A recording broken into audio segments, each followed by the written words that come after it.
তোমার ঘরে বাস করে কারা আয় মন, আমার ঘরে বসত করে কয়জন আমাকে জানো না।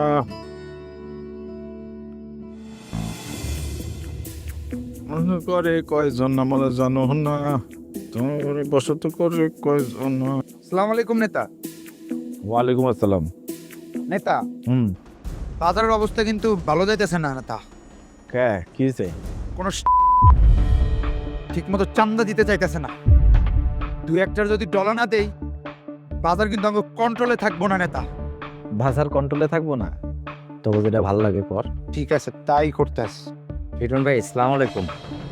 আরে হোসেন সাহেব যে, কি অবস্থা, কেমন আছো? এই তো ভাই ভালো।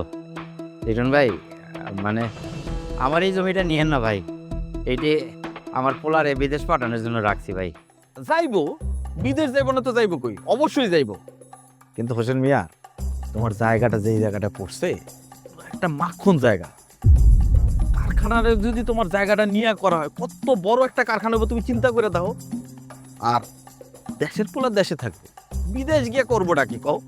আমি তোমার কথা দিতেছি, শোনো, আমার এই ফ্যাক্টরিটা যখন বড় হয়ে যাব, এই ফ্যাক্টরিতে বড় কর্মকর্তা হিসেবে তোমার পোলারে আমি নিয়োগ দিব। ভালো না জিনিসটা? এই দিন দেখার লেগে আমরা আপনাকে ভোট দিয়ে ক্ষমতায় আনছি।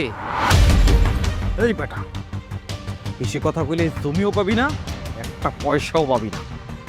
লিটনের সামনে সব সময় গলা নিচ্ছে। আপনার আজকে নেওয়া সিদ্ধান্ত যেন ভবিষ্যতের হুমকির কারণ না হয়ে দাঁড়ায়।